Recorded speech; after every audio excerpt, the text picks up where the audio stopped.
Welcome, everyone, and thank you so much for joining us for this month's Story of event, where we invite and highlight the stories of entrepreneurs um, and small business owners making their mark in Iowa. We want to remind you that as you create your own story, treat yourself to this time each month to rekindle your entrepreneurial spirit.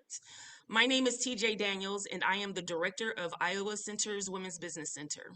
The Iowa Center's WBC is funded in part through a cooperative agreement with the U.S. Small Business Administration. You all will receive an email after this event from my colleague, Katie Hinches, thanking you for attending today's session, information on how to connect to our speaker, as well as a form to complete. Please do us a big favor and take some time to fill this form out. This information allows us to continue providing free educational programming for small business owners in Iowa. Now go ahead and take some time to locate the chat function on your Zoom screens so you could join the conversation by introducing yourself and your business, including any links, and ask questions or add comments. Oh, we already are getting I love AllSpice comments. So just to let you know, everybody loves AllSpice. It's not just me. Fantastic. That's our retirement plan. So. Today's story of guest interviewer is Jody Roan. Jody is a founding partner of Canary Consulting Group, a consulting firm that serves Central Iowa nonprofits. Jody has more than 20 years experience in strategic planning, operations process improvement, and building a healthy workplace culture. She uses this experience to help nonprofit leaders expand their impact and operate more efficiently.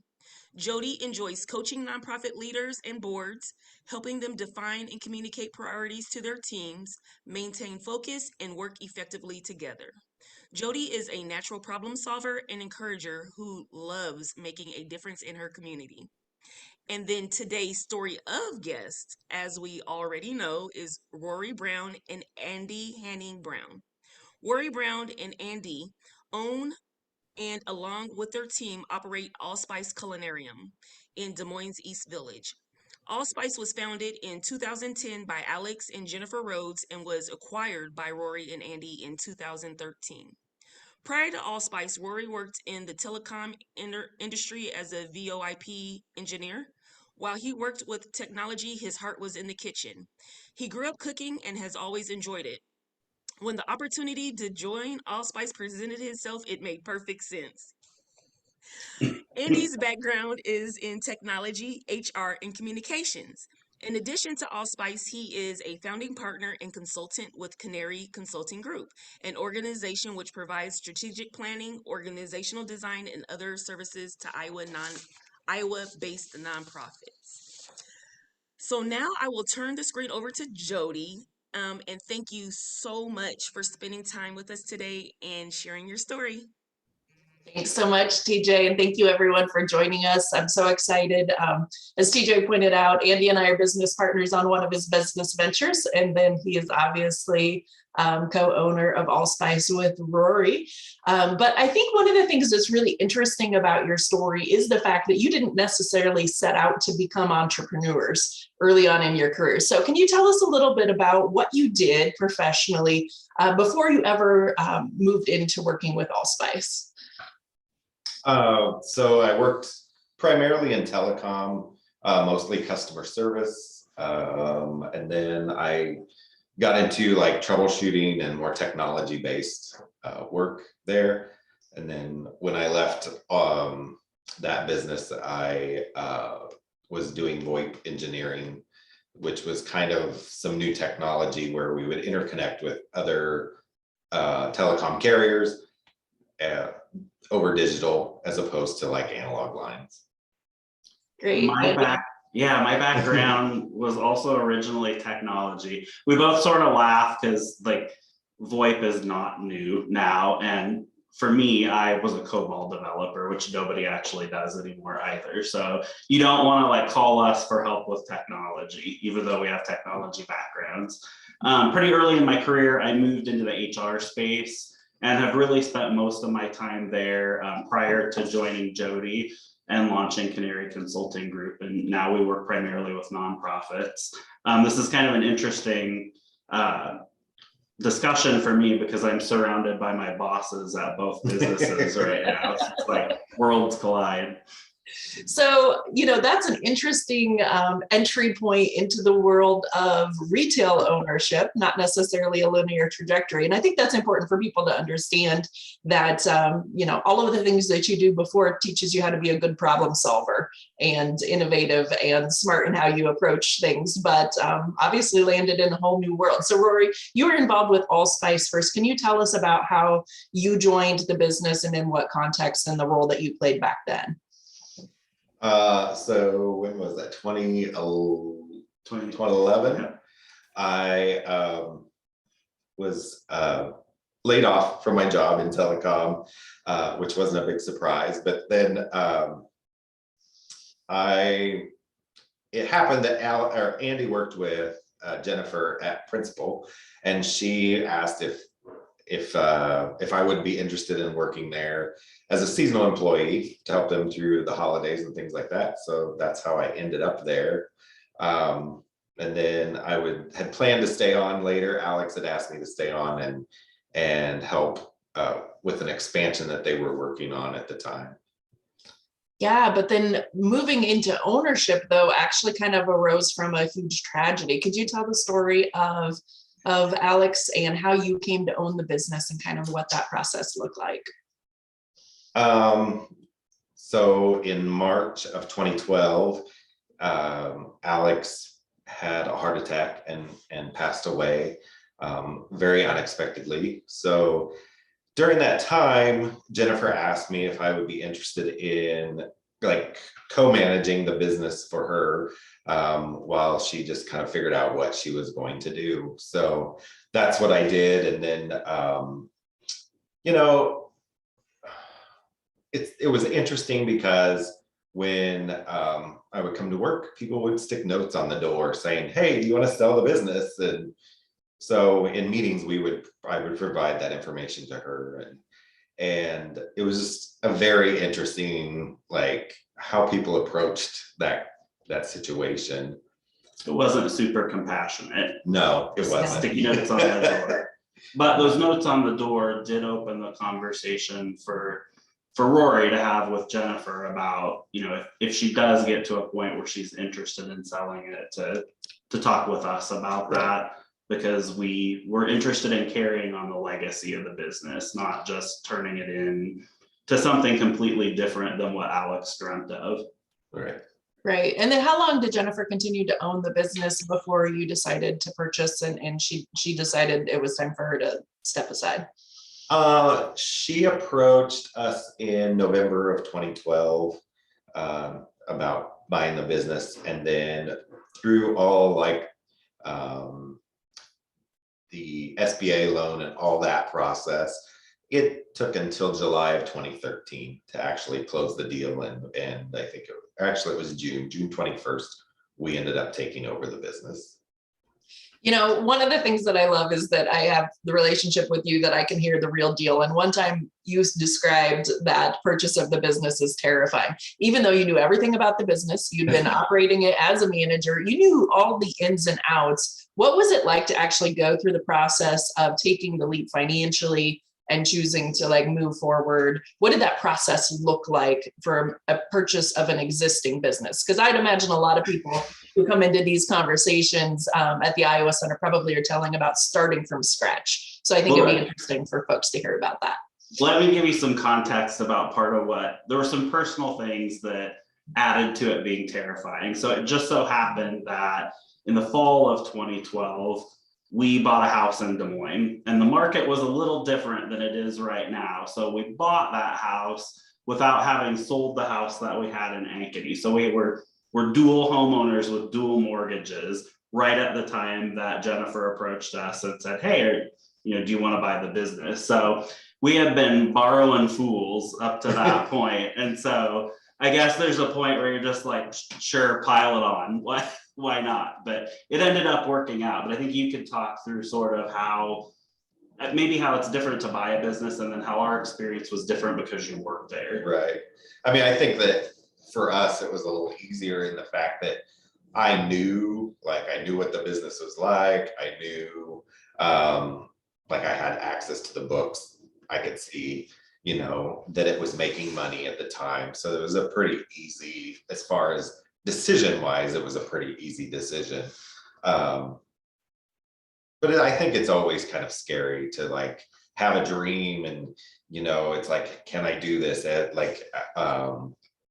You know, it's a lot of money to borrow, right? And I think the bigger thing that's scary is like, can you like, it's your dream, like that, like it's tough because you don't want to fail. And I think for us, it was a little, I wanted to keep the legacy going too, right? Because I mean, I was also friends with Alex, not just an employee, so. Right. Yeah, I think one of the things that made it a little bit easier, and Rory alluded to this, so when we needed to borrow money to buy the business, we worked through the SBA. And what was super nice at the time is that we had also developed a relationship with a small credit union that Jen and Alex used for the business when they owned it. Because Rory was doing the deposits and everything for a period of time. So he was in there every week. So it was nice because they partnered with us really and helped us through that process with the SBA, and we're a backer of that. And so just, again, I think the important thing there is that relationships matter. That made it easier. The other thing that made it easier, in addition to you knowing sort of the financials, was that Rory was ordering and doing that stuff. So all the supplier relationships, he had a chance to build all those. And that really did make the transition much, much easier than I think it would have been for somebody outside coming into a business. So if that had been the case, I think the first order of business for you would have been to build all those relationships that you already had. Yep.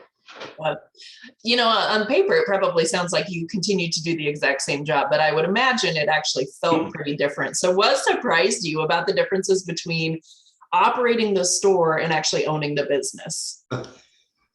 I mean, some of the biggest surprises are just the sheer amount of people that stop in wanting to sell you something, or, you know, we always joke about like somebody always wants a piece of the pie, right? Like, and I think that's a big surprise. Like you think people really are genuinely want to help you, and you just have to be careful, you know, when you're doing that. So that's one thing that, like, I don't know. I think watching you, a big change was how much time you got to spend face to face with customers on the store versus behind your laptop, ordering, doing the books, like all of that, all the not as fun stuff, parts of running the business were definitely more work than I think we would have guessed up front. I feel like you don't know until you really live it, right? Like how much work that stuff is. Well, that sums up small business ownership. Okay, so Andy, while Rory was diving in with the business, your career took an entirely different path, not directly related to the business in the same kind of capacity. So tell us a little bit about like what were you doing professionally during the years that you first acquired the business? Yeah, so that change was mostly your fault, to be clear. Yeah, I know. I'll take full credit. So I had spent, you know, I was at principal just shy of 18 years. So I spent a lot of years there in a number of different roles. And during my time there that overlapped with us owning the business, most of the things that I was working on, unfortunately, had their busy season at the same time as the store. So it became clear pretty quickly that like November and December were not going to be pleasant for us. And I carried around a little bit of guilt while, you know, working a lot of hours at my day job in not being able to help Rory. So I had an opportunity to make a change and went to a small HR outsourcing company here in Des Moines that ultimately ended up being acquired by a larger business. So I did that for a couple of years. And then Jody and I launched Canary Consulting Group together. And that's been sort of a godsend because it fixes the problem that we had in fourth quarter, because Jody and I are able to throttle our business so that I can help Rory during the craziest time of the year, because retail follows a pretty standard cycle. And I would say most retail, probably a third of their year, if not a little bit more, is done in November and December. Right. So it's like crazy time then. For us, I think it's also amped up because people are also entertaining and cooking more in addition to gift giving. So we sort of get hit with both of those things, which is great. It just requires a lot of man hour to get through and make it look like it's not a lot of work.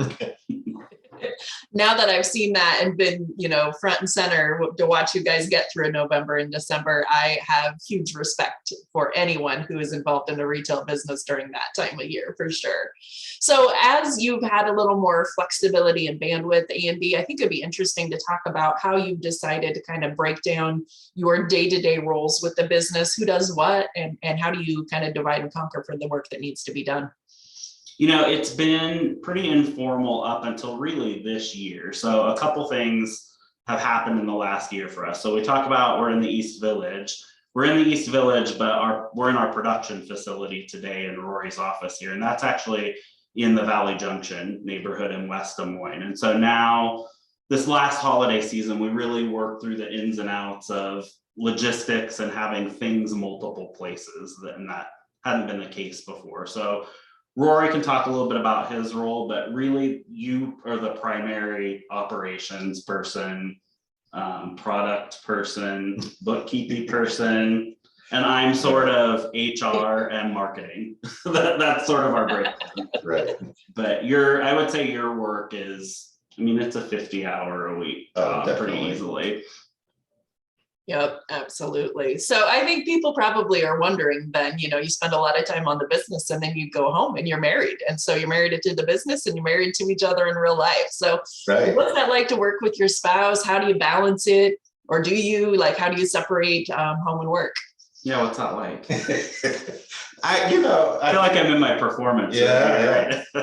No, we do a good job of balancing that. But I think with anybody that has a small business, you spend a lot of hours outside of work, still thinking about work. It's not, you're not done when you close for the day. You still have other things to do. We spend a lot of evenings running errands and things like that we don't necessarily get done during the day.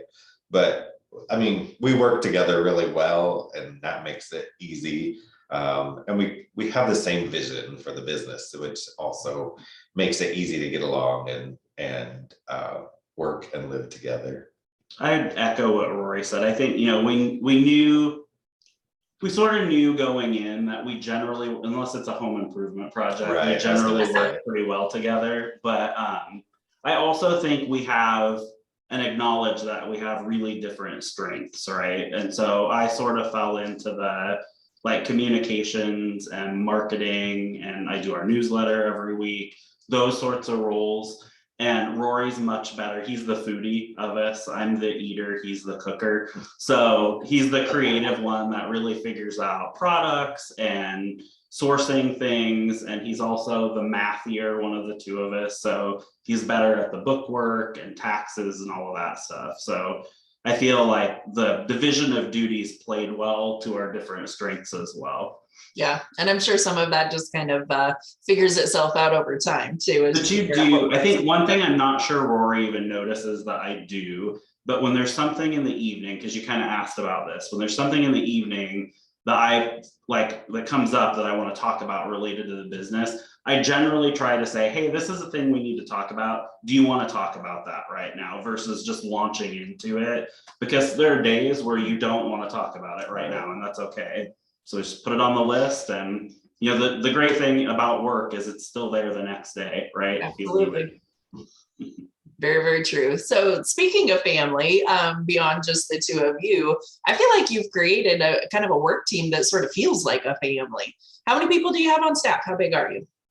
It bounces around a little bit between 8 and 12, I would say. Right. So right now, I think if you include us, there's 9 of us. But as we get closer to December, we'll have some seasonal help that will join. I think one thing that's cool is, what are we coming up on the 11th or 12th year anniversary? 12th. And we still have one of our one of our 9 is an OG. She helped open the business when Alex started it back at the beginning. She's still in high school, but she's still with us. That's So that's not, we're No. well aware that that's not super normal for I think the other retail. place where that it's, you guys are maybe a little bit different than normal. You know, what we hear in the news right now is that retail businesses, fast food establishments, plenty of other types of businesses as well are really struggling to recruit and retain staff. Tell us a little bit about your story, because I feel like it's a little different than what you might see on average. How do you find staff? What do you look for in a team member? How do you get them to stick around? I mean, I would say, so one sort of weird thing, knowing we only have 9 people, we do offer full-time benefits to employees, which I think that makes a difference. We needed to figure that out. You know, we had a lot of retiree type employees that were covered there, but we also had a lot of younger employees that were getting to the point where they were aging out of their parents' plans and needed an option. And that was around the same time Jody and I launched our business as well, which meant I stopped getting great benefits from other places. So we had to get that figured out. And I think the timing was good for that because it's helped us with retention. I also think Rory's a super flexible, easy to work for boss, which makes a big difference too. I don't like to micromanage. Yeah. I think the other thing that we benefit from, right, is a niche business. So there are people who just like the vibe of the store and enjoy cooking that will reach out to see if we have anything coming up. And generally we've had, I mean, even now, we've probably got a list of 2 or 3 people out there that are interested in joining and doing some work when we have our next opening. So we've been really lucky and blessed right now in the market that we're in, because we get that that's not normal either. When we do need to source though, you know, there are some great culinary programs around town, and DMAC is one of those, and we do quite a bit with the Iowa Culinary Institute there. And I think we both recognize that, you know, if you have a young children, a family at home, going right out of that program to work at a restaurant might not be the option you want to take, because restaurants, like, we think we work hard, restaurant people work way harder. And so that's been helpful to some of our seasonal helps actually come from there, because they're interested in doing something for a while and trying out some different culinary adjacent things that don't require, you know, 70 hours a week until 1 a.m. in a restaurant. So a lot of good options. Yeah, I think I can speak for just people who like to cook. Your store is a fun place to hang out. And so I can see where people would be excited about that. Rory, when you are interviewing someone for a role, what's the most important to you? What do you look for when you're evaluating whether somebody's a good fit for you? I think typically somebody that is, you know, interested in cooking or has some experience with cooking. I like to get other people in the store that may have a different culinary experience. Like, they may eat differently, right? Like, one of our employees is a vegan. I have another employee that loves Korean food. So I like that they have different interests in cooking and how they cook. So those are things I look for. And then I want them to, you know, to fit in, like, they have to fit into the vibe really. And so those are the things I'm looking for. And just to have, you know, some basic computer skills, things like that. I think you can train on about everything beyond that, right? What you can't train on is fitting into the vibe. Right. Yeah, absolutely. Why do you think people stay once they're there? I mean, you've obviously had some really long tenured people. What do they say? Absolutely. Well, I mean, it's, you know, I tell people this isn't brain surgery, right? Nobody's gonna get hurt if they don't get, you know, their product today or something like that. So, you know, I think that they like it's pretty low key, not a lot of stress. The other thing I would say about it too for retail, you know, our hours are 10 to 6 Monday through Friday, 10 to 5 Saturday, and 12 to 4 Sunday. Also not normal for retail, right? Yeah. If you go to the mall, you're going to be there until 10 p.m. And not having to work nights on the weekends, I think, is a big sales point too. The other thing I would say that will be more difficult to maintain as we grow. But that we do right now is there's really no work that anybody on the team is asked to do that they don't also see from time to time Rory or I doing, right? So you talk about business ownership. Yep, Rory is outsourcing new products and coming up with the next new best thing. He'll also clean the bathroom when it needs to be cleaned. Right. So I think the fact that everybody pitches in and the work that needs to be done also just creates sort of a nice vibe for people that makes them want to stick around. Yeah, people seem very genuinely happy to work there. And I think that creates just a special environment for us as shoppers as well. So let's talk about customers, because obviously you wouldn't be here doing the thing if it weren't for them, right? What kind of customers do you attract and how do you take care of them? And you kind of hit on it. The taking care of them part, I think it's really important when Rory hires, and he hit on this earlier, that we look for people who cook differently than the people that we already have. That's probably our biggest risk.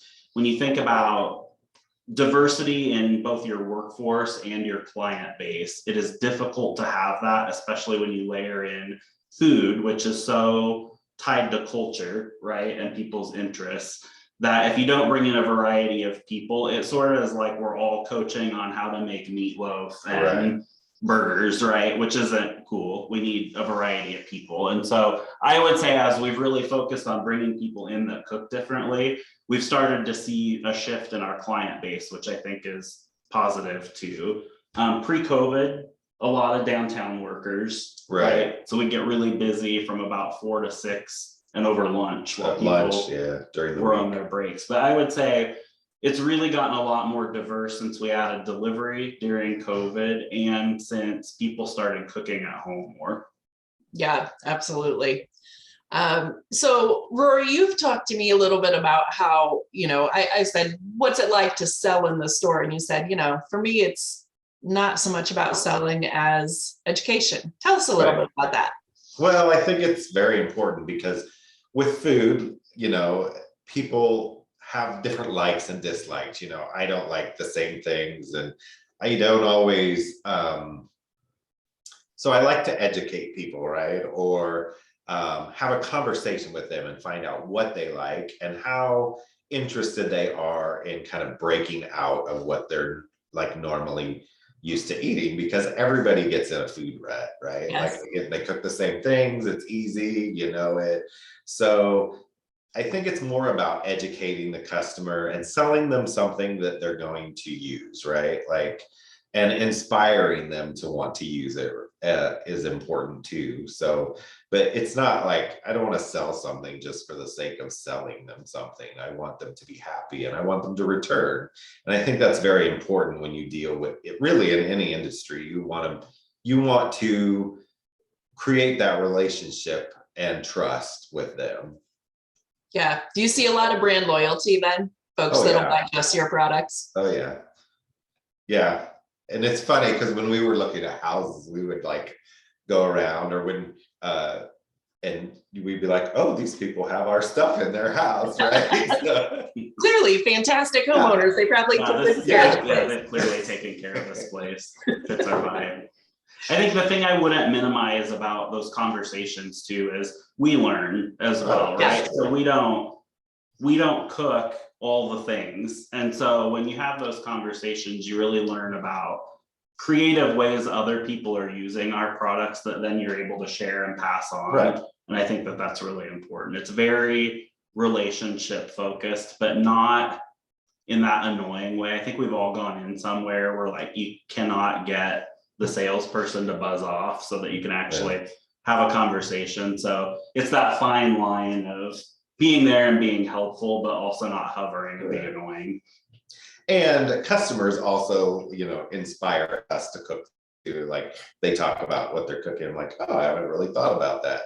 Right. So I'll go home and look up a recipe and come up with something, as well. So that's the fun, the really fun part about it. And then I know sometimes you're cooking something and then Andy says, well, that's great, I'm going to feature it in the newsletter. And all of a sudden a customer's suggestion ends up out there and the whole community can be trying a dish.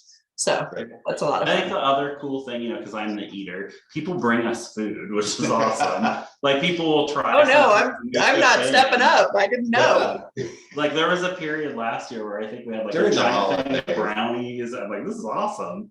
The Yeah. best customers. I think customers realize like during the holidays how crazy it is too. And so they'll bring us like snacks and things like that, or just something they want us to try. We really have the best. We have the We best do. customers. It's great. So how many of your clients are local versus more geographically distributed? And has that changed over time? How do you spread the word outside of just a little East Village, Des Moines, Iowa?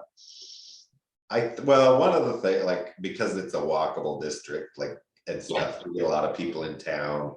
We get a lot of people that come from, you know, that from outside Des Moines that are coming to the capital, right?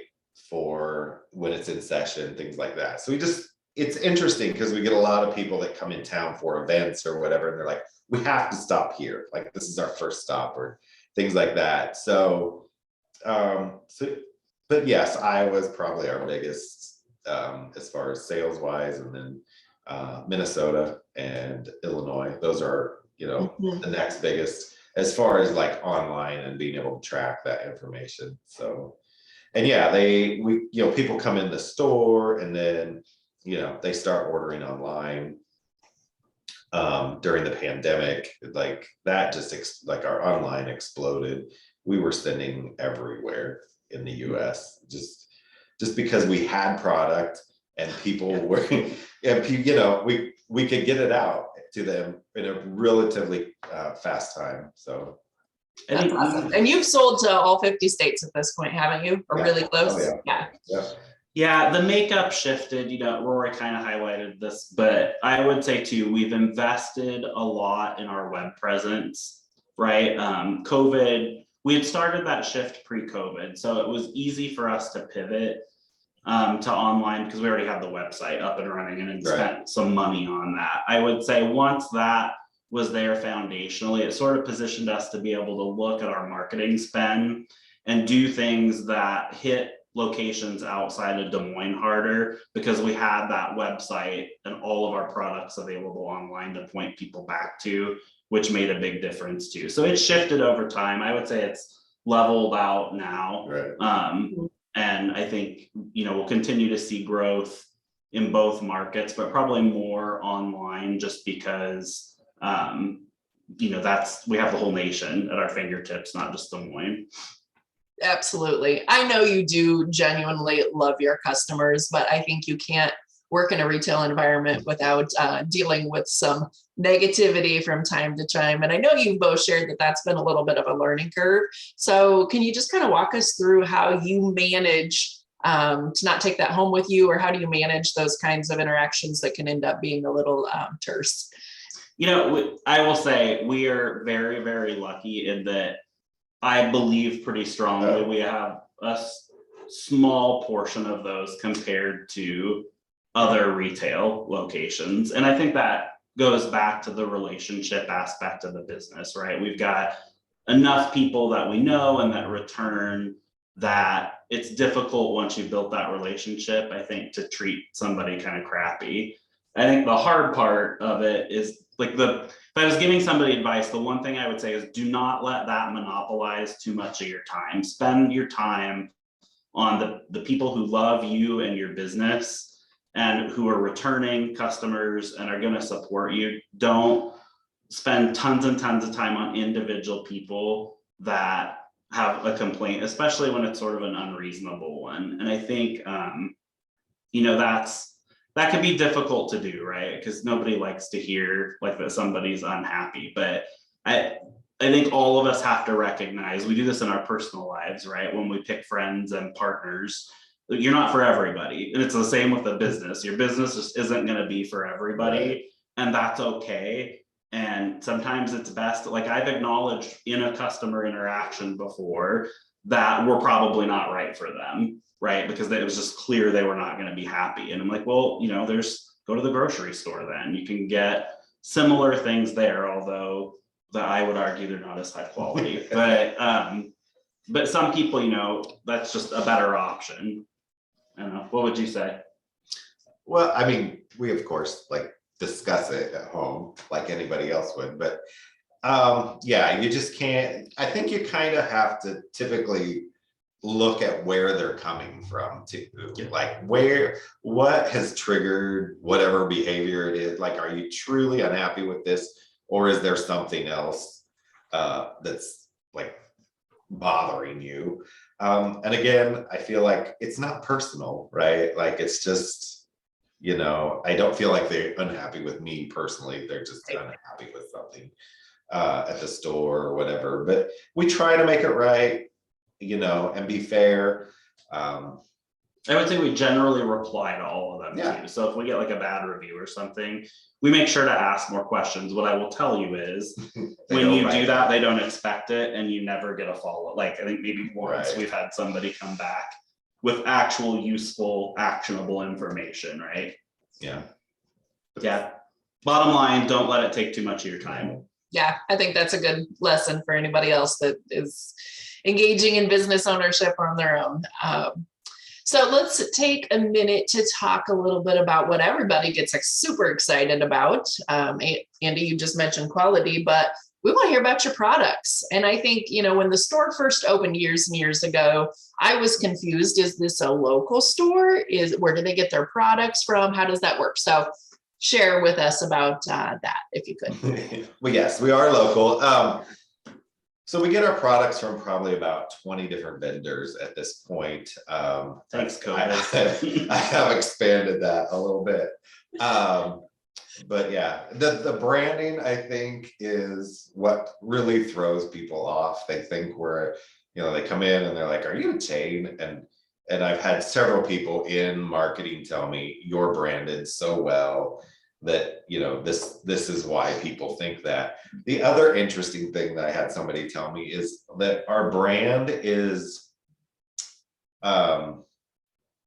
it's not gender specific. It's very like, it's not feminine or masculine. It's just very like simple. And that branding is all like thanks to Connie Wilson. So Connie's a local graphic designer and she's amazing and really came up with that entire branding. And we still use her today. She's another OG. She's been with us since the beginning. Yeah, that cohesiveness, it just makes me happy when I can like see all my little AllSpice products lined up on my shelf. They all look good together. And What's your most favorite? Go ahead. Oh, there is like, the funny thing is like, there is like a method to our madness. Like, things are labeled specifically by color and category so that, you know, you can organize them. So which makes it really easy. All the type A's say thank you, Rory. I do think though, back to like, and you and I did this, Jody, when we started the consulting practice too, is I think early on before you need it, taking the time to like develop your standards around your branding. So what colors are you going to use? What fonts are you going to use?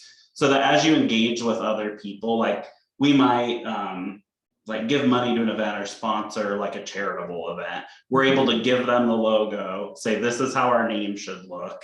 And these are the fonts that we use. We have those standards that we can give partners so that we show up consistently throughout the community. And I think if, you know, one tip I would give people is to do that earlier than you think you need to, because it sort of cements your place in the community and your brand. People start to recognize it.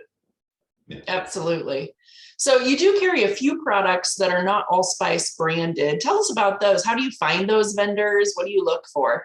Some of them show up, like our Worcestershire sauce. She just sent me a sample and it was funny because when she sent it to me, it was like a big bottle of this. I'm like, nobody uses that much Worcestershire sauce, right? And I wasn't that interested, but then I tried it and I was like, yeah, this is amazing stuff. So that's how we find some of them. Some of them just send me samples, other things that we just look for. There's a website called Fair that does wholesale connectivity, like it connects other wholesalers. It's sort of like Etsy, but for like for wholesale, people who you have to have a tax ID and everything.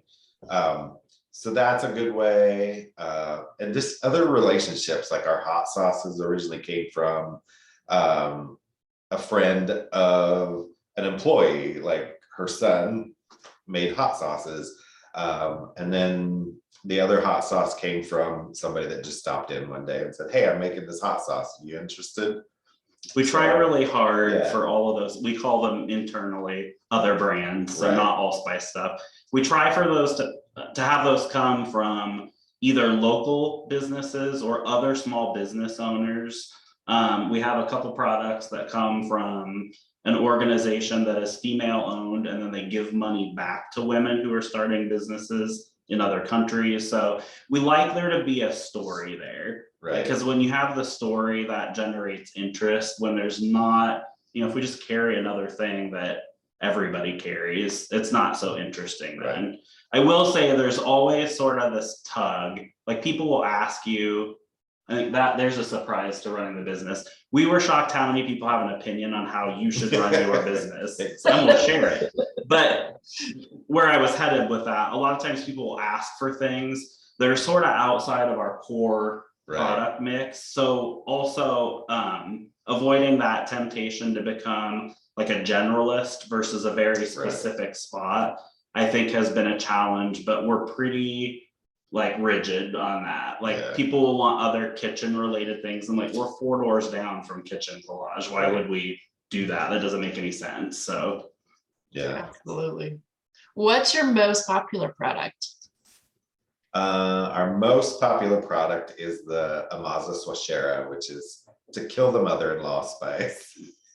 And it is my favorite too.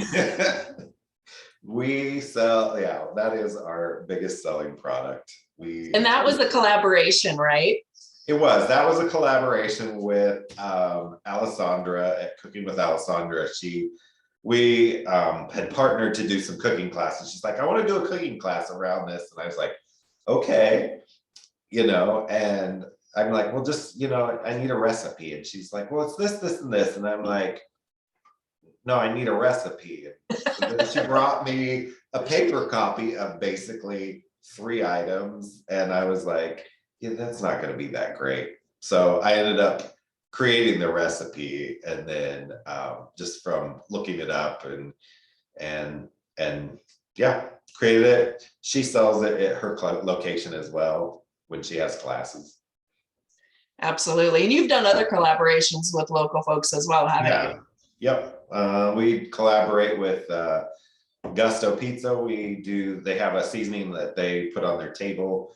They came to us and asked us if we would be interested in packaging it so that they could sell it commercially. And then we also sell it commercially as well. Both of those products, are in our Des Moines gift box that is just all local stuff that, are unique to our store in Des Moines. That's great. So what does research and development look like for you guys? What's that process like? A lot of eating. Yeah, exactly. Trial and error. I personally remember when Rory was working on the Rory Brown sausage seasoning, it was like being at the eye doctor, because he'd have I'd wake up, I generally wake up a little later than him. And he's down in the kitchen and it smells like breakfast, right? And I go down there and there's literally 8 plates with sausage on them. And he's like, "Well, which is better, 1 or 2, 1 or 3, 3 or 2? And after a while, I'm like, "They all taste the same. I don't know."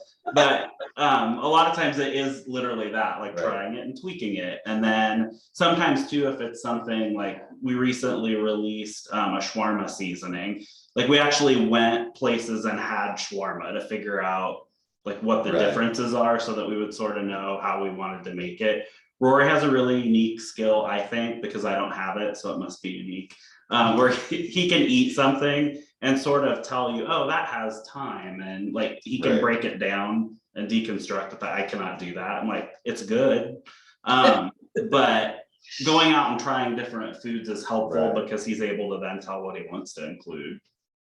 So that's how you're personally supporting the culinary scene in Des Moines. That's right. Yeah. For owning a spice shop, I'll tell you, we eat out plenty. So we support the local scene. I feel like no one can talk through a business owner's journey without touching very briefly on the pandemic and how that went for you. I know by now we're probably kind of tired of talking about it, but I did want to point out that you guys did something a little bit different than most businesses in that you had a pandemic plan before the pandemic was actually in America. So let's hear a little bit about that. What did that process look like for you, and how did it help you navigate that changing water? I'll let Andy talk about it because he's really the one that developed the plan. And I don't even know why I did it. I think you remember, Jody, because we read the news like in December, and I was like, this is gonna be it. Like something is telling me this is gonna be a thing. And I've done some business continuity planning for teams that I was on at different larger companies than I was at. So I'm like, the beauty of having a plan is that it takes the emotion out of the decision. So we sat down and said, all right, when this happens, here's what we're gonna do. So it was stuff like when a case is identified in the US or community spreads identified, we're gonna start paying close attention to these things. When there's cases in Iowa, we're gonna remove all our samples and stop sampling. And we had a pretty rigorous list put together. And at first, I think the team, maybe you included, thought I was nuts. But later as stuff would You got made fun of a lot. I did. But when stuff started happening, we're like, well, what's the plan say? Because it did take the emotion out of trying to figure out what to do. And I would say, we network a lot with other small business owners, especially in the East Village, and watched people really agonize over, should we require masks now? What do we, and we were pretty like, this is what we do, and we follow CDC guidance. Because the minute you veer away from those things, you're making decisions based on how somebody feels, not what's really going on. And I think that helped us a ton. What I didn't anticipate is how little guidance there would be and how difficult it was to get out of pandemic operations back to something more normal. And that, I would say, is we're still doing that. And it's been a lot more challenging. We fared better than some of our peers for a couple of reasons. I think one was having the plan. Two is that we're big enough to have a web presence and have that infrastructure there, but not so big that we had a lot of logistical problems. And a lot of our larger competitors really struggled to get product out during the pandemic. Rory sort of alluded to that earlier, and we were still turning things around same day, which was a big deal for us and I think helped a lot. We did close for in-store shopping for 2 or 3 weeks, I think. It was longer than that. Was it longer? Like a month. But continued curbside. So all you had to do is order online. You could walk up to the door, we'd hand it to you, and off you went. And we stayed as busy then. The other thing that helped us, I think, is just the business we were in. It was a little bit of luck. People had to cook at home and wanted it to be better, right? And so they were shopping for that type of thing, and stores were running out of what we had. So those things all helped us. Yeah. And then, we were 4 people working in the store, and it was a blessing. I got to go to work every day, which was great. But we kind of had an agreement, like we were gonna, this is what we're gonna do. We're gonna be safe. We're gonna, and so it really worked out well. We just converted everything to basically inside the store to order fulfillment, right? So our day looked very different, but it was, I had great staff and they helped us get through it. I'd say we've carried some of that planning forward though. Like we have, we require internet connectivity to process payments. And we have backup plans now. So if we lose internet, we have a plan for how to deal with that. So it's still that level of planning for things that are most likely to go wrong has sort of spilled over to other spots. And I would say we have better systems in place as a result of dealing with COVID than we did going into it. And Rory, I'm sure there's still remaining effect in terms of supply chain disruptions and getting a hold of product. How are you contending with that right now? Well, sometimes it just depends. Most of my suppliers are really good about having ETAs on when we were going to be able to get stuff or things like that. Sometimes I just wait it out. Other times I have to go to somebody else and be like, hey, can I, get this here?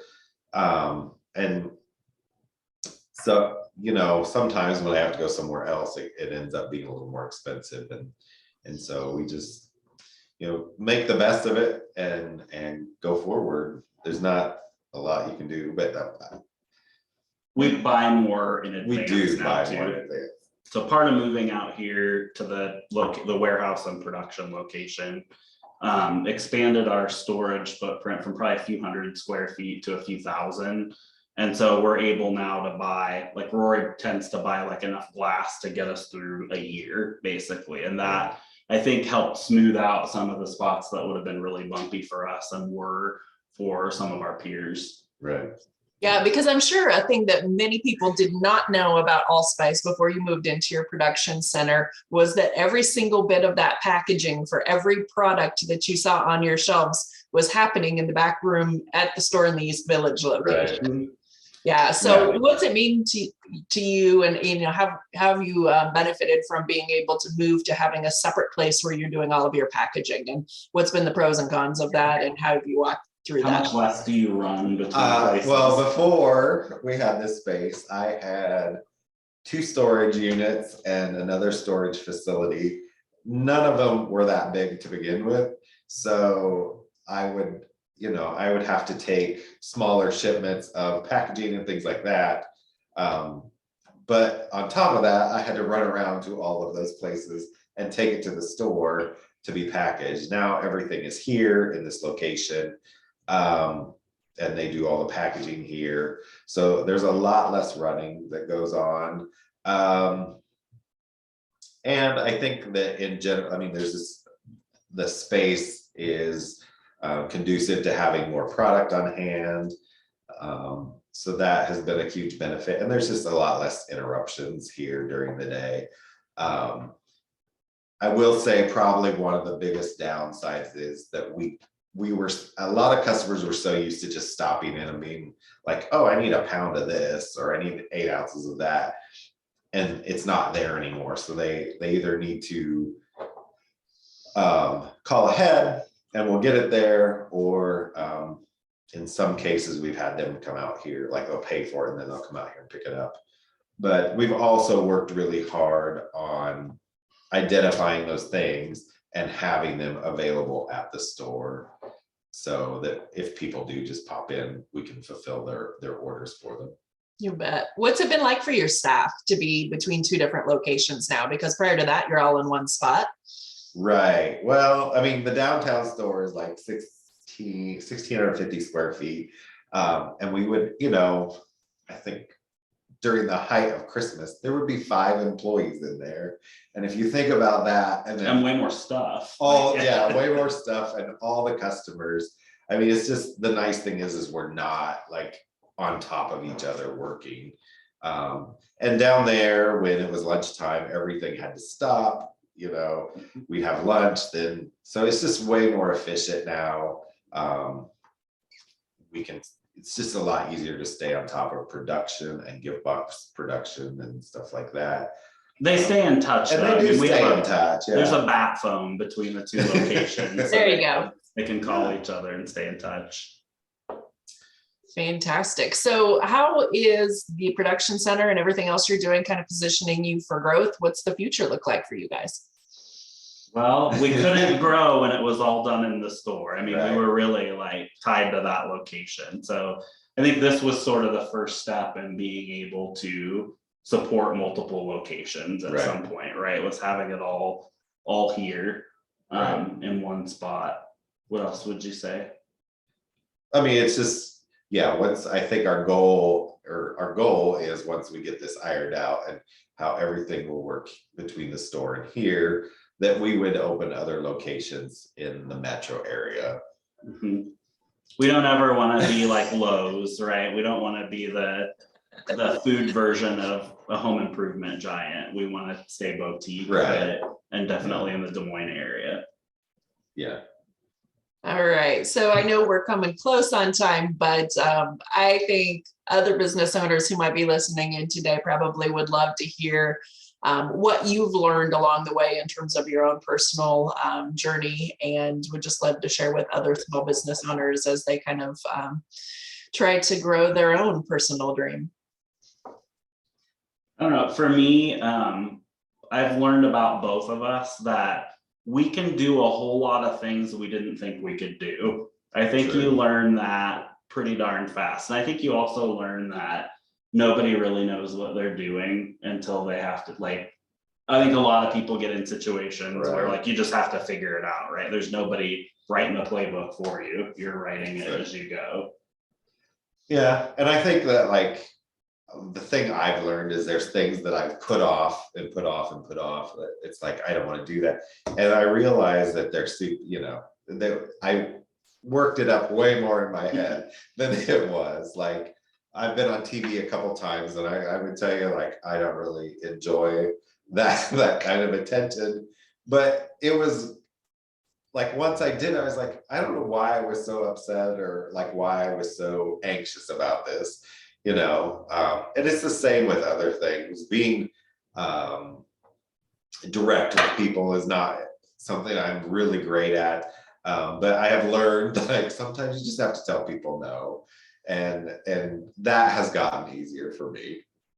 I think too, one of the things about working together, whether it's your spouse or another partner, I think it can become really easy to focus on the things that are a nag, like that drive you nuts about the other person. But what I'll tell you, I don't know how you feel, but I look at the business as a whole and where it was when we started and where it is now, and what the sense that I have more than any other feeling is an overwhelming sense of pride at what you were able to build and create so far, right? Like you just look at where we started not knowing anything about running a business to where it is now. And to me, it gets really easy to get hung up on the day to day, but like, it's really cool when you look back at what you've accomplished. And I think you don't like, I would say I don't really see like much change because I'm in it every day. Sure. But and sometimes you just have to like just sit down and talk with people, especially like people that used to work here or something, and you talk about how things have changed. You're like, wow, it has changed a lot. Because you know when you're in it every day, you don't always see the big changes. What's your favorite part about owning AllSpice? I like just being there. Yeah. I like interacting with customers. I love being down at the shop. And I think that honestly is also probably one of the harder parts about running it, is you have all the other work to do and it drags you away from being able to do that part that's so much fun. And I think yours is probably similar, isn't it? Yeah, I mean, I love working with customers and helping people. That's like, if I could just be in the store every day and helping customers, that would be the best part. But that's not something.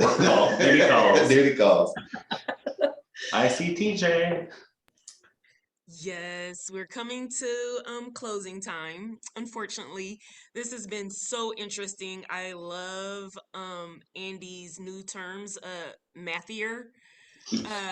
Yeah, I wrote some of those down so I could include those in some of our small business essentials coming up.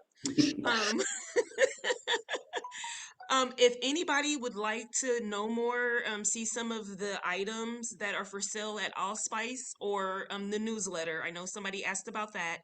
It's allspiceonline.com. They are located in the East Village, so you could go check them out. I thank you all for attending today. On May 24th, we have a small business essential at noon. It is going to be on retention. So if you want to go to our website, the iowacenteronline.org, you could check that out. But with that, we'll end this session today. And thank you, everyone. Thank you. Thanks for having us, guys. Bye. Bye.